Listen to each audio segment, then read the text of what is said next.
der er jo en udfordring for os, der er vant til at producere og sælge pumper. Vi tænker jo, men så gør vi det, og så sælger vi, og så går det stærkt.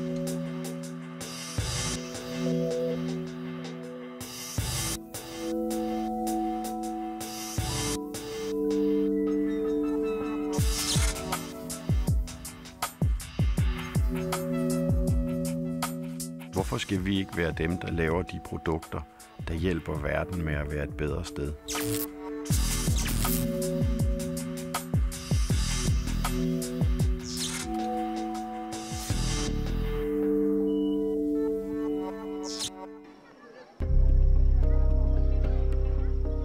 CSR handler blandt andet om at bruge virksomhedens kernekompetencer til at opføre sig samfundsansvarligt. Danske virksomheder kan gå sammen med hjælpeorganisationer og bruge deres know-how og kontakter til at skabe sig adgang til det marked, der findes i tredje verdens lande. Vi vil med samfundsansvar noget helt andet end velgørenhed. Vi vil sådan set hjælpe virksomhederne til at skabe bundlinjer og værdi ved at tage et samfundsansvar. Vi vil hjælpe dem til at, som englænderne siger, doing well by doing good.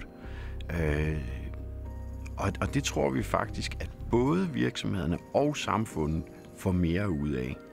Røde Kors' rolle i det her samarbejde med Grundfos, det er at mobilisere lokalsamfundet og så drive de aktiviteter, som fremmer hygiejne og få dem til at forstå, at der er en sammenhæng mellem hygiejne og sanitære forhold og de sygdomme, som de oplever, som f.eks. kolera, som er meget udbredt i området. Before we go down to the river, we get the water from there. We used to drink straight, but afterwards we were told to boil. So when Grundfos and Red Cross tried to help us and brought us the machine and the bowl, now we are free from cholera, typhoid, amoeba. We take clean water, no more boiling of water. We don't boil. And we don't even worry it now. Now we know we are taking clean water. Et produkt udviklet til verdens fattigste kaldes for et base of pyramid-produkt. Hvis disse tiltag skal blive økonomisk bæredygtige, så er det nødvendigt, at såvel den danske virksomhed som NGO'en sætter sig ind i hinandens virkeligheder og kompetencer. Og der er ofte langt fra en privat virksomhed til en humanitær hjælpeorganisation. En af de udfordringer, der er i at lave et partnerskab, det er, at vi skal forstå hinandens forskellige måder at fungere på. Og man kan sige, at noget af det, der er jo en udfordring for os, der er vant til at producere og sælge pumper. Vi tænker jo, så gør vi det, og så sælger vi, og så går det stærkt. Der er det klart, at der har Røde Kors nogle helt andre præmisser at fungere på. Røde Kors har jo ikke penge i sig selv. De skal jo bagud også at lave fundraising for at få fat på deres del af midlerne. Og der er jo nogle krav til deres måde at fungere på. De skal afrapportere, at ting tager tid. Og den forståelse, den synes jeg, vi får opbygget gradvist.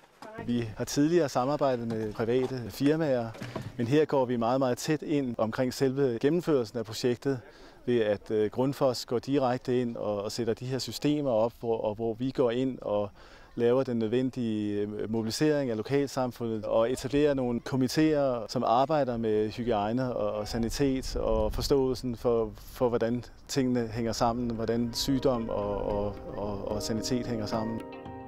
Når Grundfos laver solcelledrevne vandpumper i Afrika, som man kan aktivere via køb fra en mobiltelefon, så er det en forretningsmulighed for Grundfos, men det er også noget, der skaffer rent drikkevand til afrikanske landsbyer, så afrikanske kvinder slipper for at bruge 5 eller 8 timer om dagen på at bære vand hjem til boligen. Hvorfor skal vi ikke være dem, der laver de produkter, der hjælper verden med at være et bedre sted? Det handler om, hvordan vi kan få virksomheden til at tage et samfundsansvar, der bidrager til at gøre verden til et bedre sted, og samtidig tjene penge på det.